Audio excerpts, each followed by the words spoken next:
গতকাল ছিল আমার নতুন টিউশনির প্রথম দিন, কিন্তু বড় ভাই সাবধান করে দিয়েছে ছাত্র নাকি অনেক টাউটবাজ, আমি যেন সেইভাবে পড়াই।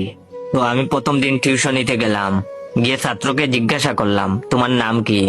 তখন সে বলল, স্যার আমার নাম ফটিক, কিন্তু আমার স্কুলের বন্ধুরা আমাকে আদর করে ফটকাবাজ বলে ডাকে।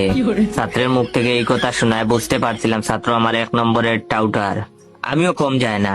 আমি আমার ছাত্রকে বললাম, শোনো ফটিক, আমি খুব রাগী একটা মানুষ, তোমার মতো অনেক ফটকাবাজ ছেলেদের আমি পিটিয়ে মানুষ করেছি, তাই আমার সাথে কোনো চালাকি করবে না, প্রতিদিনের পড়া প্রতিদিনই শেষ করতে হবে। তখন ছাত্র আমার মুখের দিকে তাকিয়ে বলল, আমি কি আপনাকে স্যার বলে ডাকবো নাকি দুলাভাই বলে ডাকবো?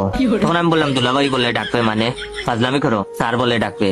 তখন সে বললো, আসলে 2 দিন পর তো আপনি আমার দুলাভাই হবেন, তাই আগে থেকে ডাকার অভ্যাস করে নিচ্ছি। তখন আমি বললাম, দুলাভাই হবো মানে? তখন সে বলল, স্যার আমার 3 বোন, 2 বোনের বিয়ে হয়ে গেছে, কিভাবে হয়েছে জানেন? তখন আমি বললাম, কিভাবে? তখন সে বলল, স্যার আমাদের পরিবারের আর্থিক অবস্থা তেমন ভালো না, তাছাড়া বর্তমানে মেয়ে বিয়ে দেওয়া অনেক টাকার ব্যাপার। আমার আব্বু আম্মু খুব চালাক, তারা চালাকি করে ভার্সিটি পড়ুয়া ভালো একটা ছেলেকে আমাকে পড়ানোর জন্য নির্বাচিত করে। তারপর ওই স্যার যখন আমায় পড়াতে আসে, তখন তাকে আমার আব্বু আম্মু খুব আদর যত্ন করে।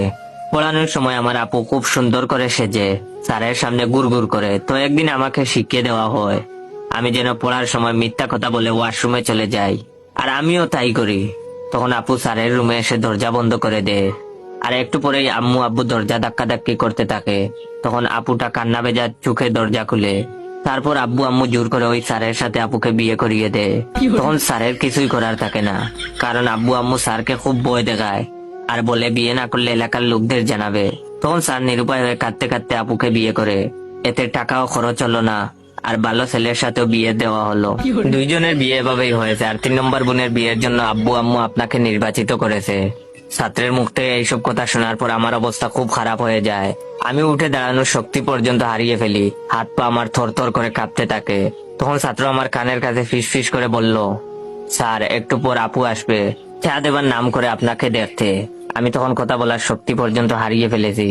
ঠিক তখনই দেখলাম কালো একটা মেয়ে মুখে সাদা পাউডার মেখেছে, টুটে লাল লিপস্টিক, লাল টিপ, একদম অদ্ভুত খারাপ দেখতে, হাতে চায়ের কাপ নিয়ে আমার কাছে আসছে।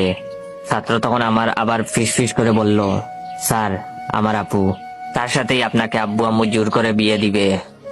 জানি না আমার তখন কি হয়েছিল, শরীরের সমস্ত শক্তি নিয়ে জুড়ে একটা চিৎকার দিয়ে জ্ঞান হারালাম। যখন জ্ঞান ফিরলো তখন দেখি ছাত্রের মা আমার মাথায় পানি ঢালছে, আর ছাত্রের বাবা আমার হাত পা মালিশ করছে। আমি তখন সোজা ছাত্রের মায়ের পায়ে ধরে কাঁদতে কাঁদতে বললাম, আন্টি আমায় মাফ করে দিন, আমি বিয়ে করতে পারবো না, আমি খুব গরিব, আমাকে নিয়ে আমার বাবা মার অনেক স্বপ্ন, তাছাড়া আমার গার্লফ্রেন্ডও আছে, ও যদি জানে আমি বিয়ে করেছি তাহলে আমায় মেরে ফেলবে। বাই দ্য ওয়ে এইটা মিথ্যা ডায়লগ ছিল। তখন তিনি বললেন, আরে বাবা তুমি আমার পা ছাড়ো, আর বিয়ে করবা না মানে কি? তখন আমি বললাম, আমি আপনার মেয়েকে বিয়ে করতে পারবো না। ছাত্রের মা আমার কথা শুনে একদম চমকে গেলেন। তারপর আমাকে সোফায় বসিয়ে বললেন, আমার মেয়ে মানে? আমার তো কোনো মেয়েই নেই, আমার তো একটা মাত্র ছেলে। তখন আমি বললাম, তাহলে ওই মেয়েটাকে? তখন তিনি বললেন, আমাদের বাসার কাজের মেয়ে। ওয়েট, গল্পটা শেষ করার আগে আমার এই ভিডিওটা আপনার 15 জন বন্ধুকে শেয়ার করে দিবেন। অনেকে আমার বিরুদ্ধে, আমি ফানি গল্প দিয়ে কি করব, আপনারা তো লাইক কমেন্ট শেয়ার কিছুই করেন না।